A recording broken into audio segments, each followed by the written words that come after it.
Hello, my name is Maria Bezubova and you're at my channel Fertilizers Jazz. Here we talk about events, trends, technologies in the world of fertilizers and agriculture. Please subscribe to the channel, put like to this video, and let's jazz! Today is April 14 and this is a weekly markets update. Let's have a look at the news of week 15 and see what are the next trends. Please check out my interview with Deepika Thapliyal, Deputy Managing Editor for Fertilizers at ICIS, who shared her insights in our regular quarterly interview regarding the situation in urea market and its prospects in Q2, so don't miss the jazz. It was another week of mind-blowing news. Trump's administration announced that tariffs implementation will be postponed by 90 days for all countries except China. And Chinese tariff increased during the week due to retaliatory measures that China was imposing. So, finally the tariff reached 145% by the end of the week. EU also postponed its retaliatory measures by 90 days. So, the negotiation phase is open, and final tariff size will be decided in upcoming 3 months. Who will be the winner of this trade war? The time will show. However, genie is already out of the bottle. So, now volatility in the market will become the new norm, at least this year.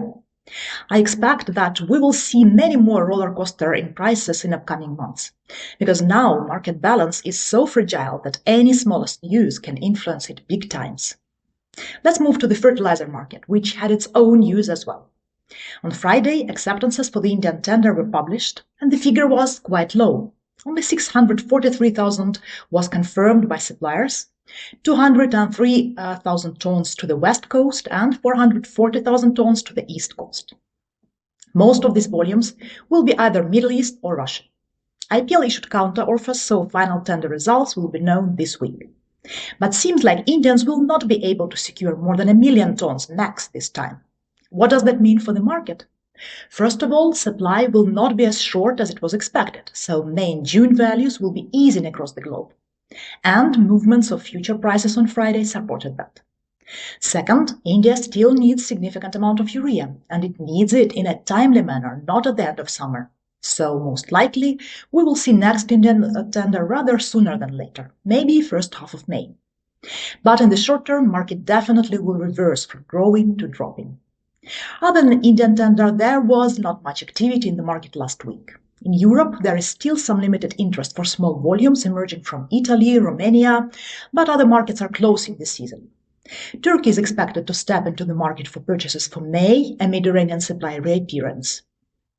Middle East was in the waiting mode for Indian tender finalization, so there was only one significant sales conducted at a very high price of $389 FOB, most likely for Australian market. Iranian producers have concluded a round of tenders for April shipment, marking their comeback to the market.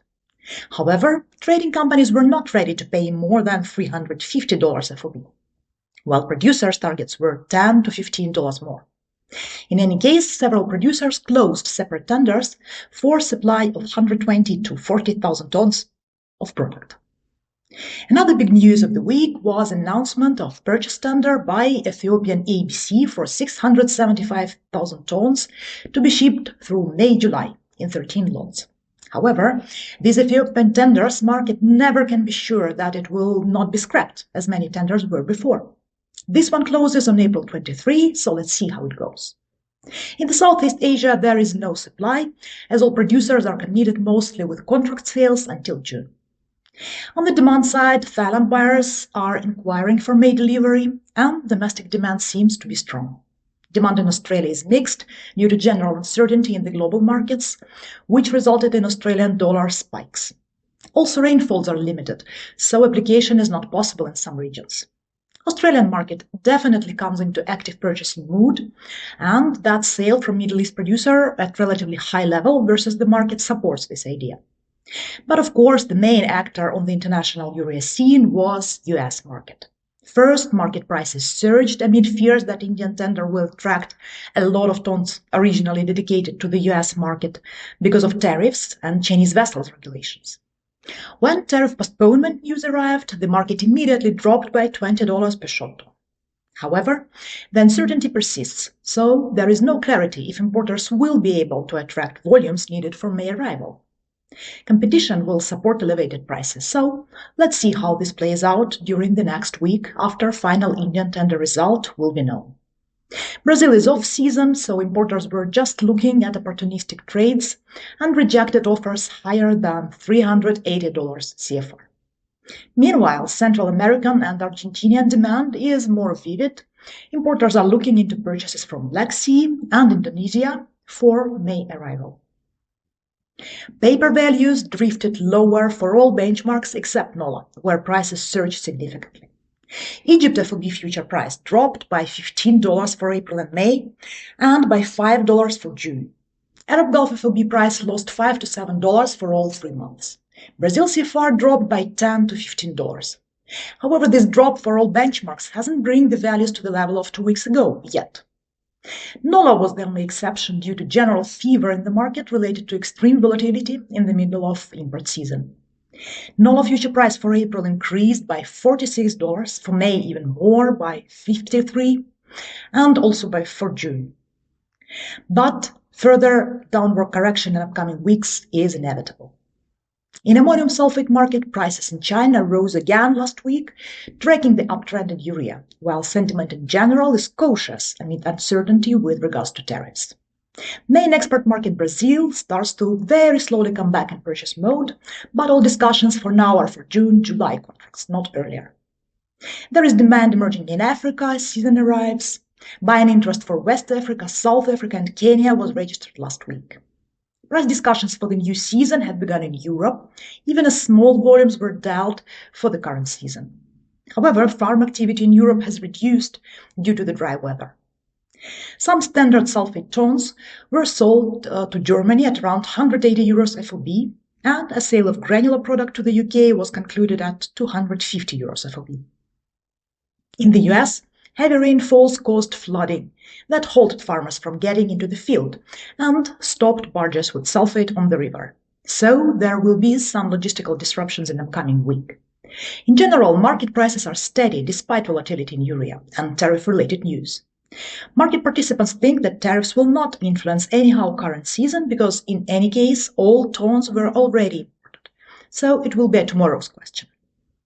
The nitrates market is mixed, with demand for AN slowing down while CAN is gaining momentum. Everybody is waiting for some rains in the UK, as past couple of weeks were very dry. Germany is also waiting for rain, and there is hope for Sunday onwards. Demand is coming back slowly, and CAN prices are €330 CPT. Russian CAN is flooding the market, and it seems like they are trying to bring as much product as possible before potential tariffs come in force in July. Turkey is exporting CAN actively to Ireland and some markets of Europe. Prices are still stable, as farmers are more concerned about getting product. Rains are elusive in Ireland too. Domestic CAN market in Turkey is also active, so production is in full swing to meet export and domestic needs. Prices are moving up because of that. In the UAN segment, main activity was happening in the US market, as European market was slow last week.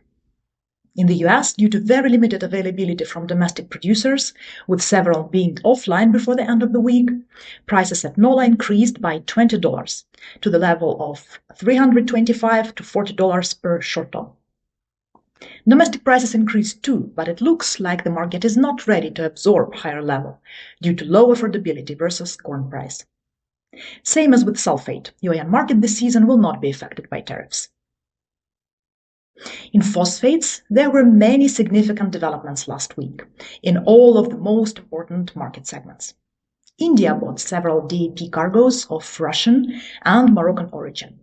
Prices were rumored within $667 to $75 per ton CFR, considerably higher than last week's assessment around $650. Now everyone is waiting for the NFL DAP tender for further market direction. The tender closed on Friday for 2 lots of DAP 50,000 tons each. Under their longer-term MOU, NFL received an offer from Purefert for 30,000 tons of product of Russian origin at $682 CFR, which seems to be the L1. Prices have risen so much that other countries are facing problems with liquidity in order to afford them. There were discussions in the market that Pakistan has many problems in this regard and expects to import 50% less product, with price indications rising to $680 to $90 CFR. Ethiopia's ABC also scrapped their previous DAP tender and retendered again. This starts to be a never-ending story almost. In Brazil, 30,000 tons lot of Chinese MAP has been sold at $680 CFR. Also, there was information about 5,000 tons lot of Russian product was sold $5 higher. At the beginning of last week, information circulated that an unspecified quantity of MAP of North African origin was sold at $675 CFR. In the US, there was quite a lot of activity at NOLA, maybe because of supply concerns. DAP barges were traded at $628 to $35 per short ton for April loading. Loaded DAP barges traded at even higher, at $638 to $40 FOB. MAP barges traded at $633 to $38 FOB for April, and a couple of dollars higher for loaded vessels.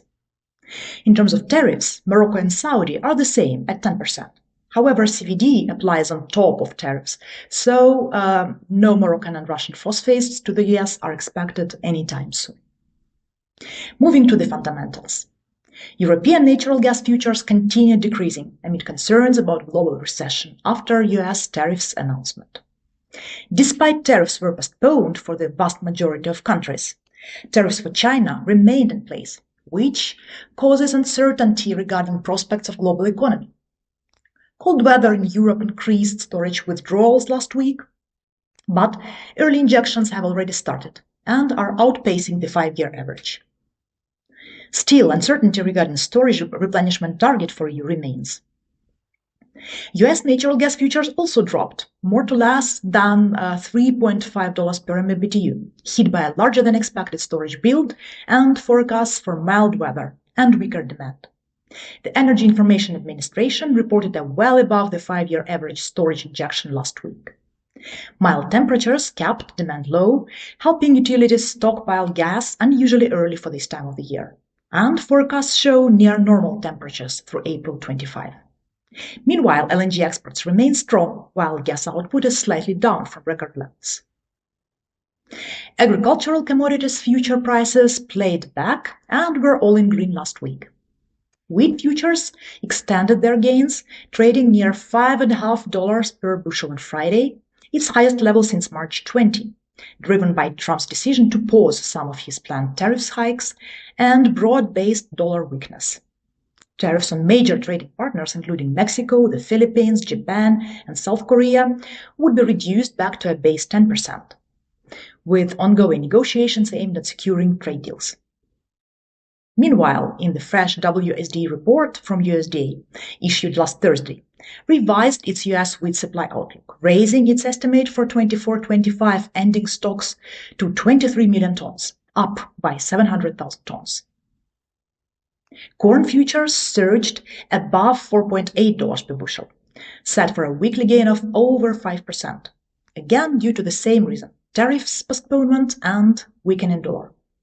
At the same time, the USDA adjusted its US corn supply outlook, cutting its estimate for 24-25 ending stocks by almost 2 million tons, and below market expectations.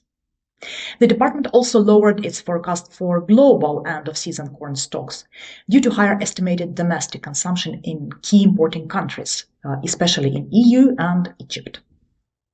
Soybean futures climbed above $10.3 per bushel, on track for a weekly gain of over 5%, amid the same reasons as for wheat and corn. The USDA revised also its soybean supply outlook, increasing global 24-25 stocks by more than 1 million tons, at the same time lowering a bit its estimate for the US stocks. Moving to the shipping industry. Containerized freight index increased more versus a week ago. Leaders of increase were again rates for container shipment from China to US that grew by 3 to 5%. The main reason is the same, tariffs and general market volatility. Analysts expect more increase in upcoming weeks. The Baltic Exchange Dry Index dropped dramatically versus a week ago. The whole global volatility, of course, weighs on market sentiment in shipping. The less global trade will happen, the less will be demand for vessels. The Capesize market gained back almost 1%. However, there is no confidence and stable growth. Activity in all other segments was subdued, and sentiment is bearish. So, Panamax, Ultra Supermax, and Handysize market prices dropped. The volatility persists. Market needs more concrete guidance, also regarding potential US levies on Chinese vessels that were announced earlier. To sum up, USA tariffs postponement and first outcome of the Indian tender resulted in downward price correction in the urea market and much more bearish sentiment than a week ago. However, volatility level is very high, and now any fragile market balance can be shifted with a move of a butterfly. Let's watch the final results of the Indian tender after the next round of counters issued by IPL and then more clearly see market perspective. Ammonium sulfate price increased amid urea trend, however, perhaps will drop again this week. Phosphate prices continue firming, and there is really no clarity how high the price can surge further in the year, while already being unaffordable in many markets. Gas price both in Europe and US dropped more last week, as tariffs postponement hasn't taken off the table fears of global recession. Agricultural commodities future prices were all in green, rebounding from sharp drop after tariff news shock. Container shipping costs continued increasing, while activity in bulk shipping was even more subdued as a result of uncertainty regarding global business activity in general. So, let's see what is next around the corner. But it will be already next week. Thank you for watching. Please subscribe to the channel, put like to this video, push the bell in order not to miss any updates, and see you soon.